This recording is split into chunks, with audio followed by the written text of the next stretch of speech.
Self-discipline serves as the watershed that distinguishes an average person from someone exceptional. It is the ability to surpass others. However, achieving self-discipline is a complex challenge that requires practice. It involves, in part, tricking one's own brain. As humans, we are inherently driven by a primitive instinct that leads us to seek dopamine, a substance produced in our brains that gives us feelings of pleasure. There is logic behind this, as our brain rewards us with pleasure when we perform actions that benefit us, such as eating when we are hungry, drinking when we are thirsty, and reproducing to perpetuate the species. Dopamine has played a crucial role in human progress, but there is a trap in it. It is addictive. We are not automatons, we have our own thoughts, and ultimately face the reality of aging and mortality. In the context of dopamine, it is responsible for addictions, such as social media addiction. This addiction is a way for our brain to generate dopamine quickly and effortlessly, providing instant gratification. Today's society is filled with stimuli that feed this quest for instant gratification, which becomes a problem. Most activities that provide us with instant gratification do not effectively contribute to our well-being. Our brain has stopped producing dopamine in response to actions that genuinely benefit us as individuals, and now only does so in pursuit of immediate pleasure. This is the predominant dilemma in contemporary society. People have lost sight of the satisfaction that comes from achievement through effort. The echoing question is, why should we strive when we can feel good without it? Many have experienced the frustration of wanting to achieve something, like maintaining an exercise routine or embarking on a new project. At first, motivation drives us, but when that flame dies out, many give up. This is simply the lack of self-discipline in action. The journey begins with a firm purpose, such as the desire for a healthy and well-trained body, but soon encounters internal resistance. How then can we resolve this dilemma in a society that glorifies instant gratification? How can we cultivate self-discipline to achieve our goals, even on days when motivation is low? Miyamoto Musashi, a samurai and philosopher, offers valuable lessons for this challenge. Before we continue, I appreciate your support for the video, as it helps spread this philosophy to more people. If you don't want to miss any content, subscribe and activate notifications. Miyamoto Musashi, born in Japan, was a young man who aspired to become the country's finest swordsman. To achieve this goal, he dedicated himself to rigorous training and traveled extensively, challenging the top duelists of his time.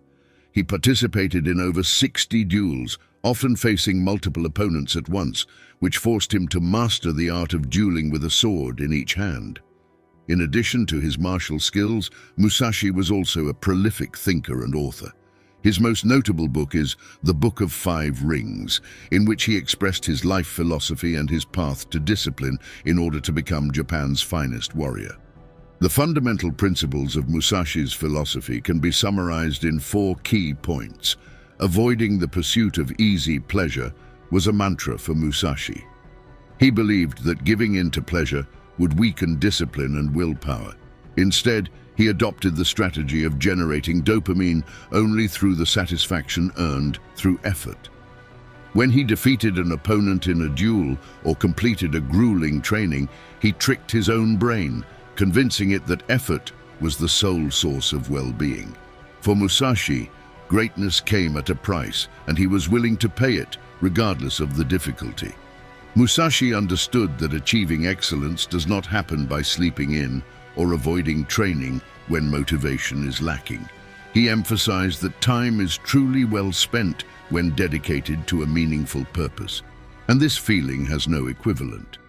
The exclusive focus on mastering one skill at a time was another cornerstone of Musashi's philosophy. He recognized that attempting to multitask often resulted in not accomplishing any of them. The sensible approach is to discipline oneself to master one skill before moving on to the next. By building habits one step at a time, without overly relying on motivation, we establish a strong foundation. The principle of never straying from the path was a vital lesson from Musashi. He acknowledged that many people fail to develop self-discipline due to impatience. Seeking immediate results is tempting, but Musashi reinforced the importance of patience. Maintaining focus on our goals, reflecting on our commitment, and being willing to face challenges are essential components. In addition to these principles, Musashi also embraced the code of Bushido, the way of the warrior, which emphasizes honor, respect, integrity, honesty, courage, compassion, and loyalty. Honor, in particular, was a supremely valued virtue in Bushido, and for Musashi, it represented self-respect. By acting with integrity and not seeking shortcuts in life, we preserve our dignity and avoid the trap of instant gratification. When we respect ourselves, we are better equipped to face challenges with discipline. Miyamoto Musashi's philosophy offers an inspiring guide for those seeking self-discipline. However, it's important to remember that the journey toward discipline is marked by failures. It's crucial to be realistic and recognize that transformations don't happen instantly. We must learn from our mistakes, and when we veer off course, quickly return to it. Training discipline, like Musashi trained with his sword, requires constant dedication and ongoing effort. If you neglect discipline in your life, try to accomplish something challenging or uninteresting at least once a day. I hope this video aids you on your path to achieving the goals you've set. I look forward to hearing your comments and opinions on Miyamoto Musashi's philosophy. Remember that the pursuit of discipline is a journey of continuous improvement. Until next time.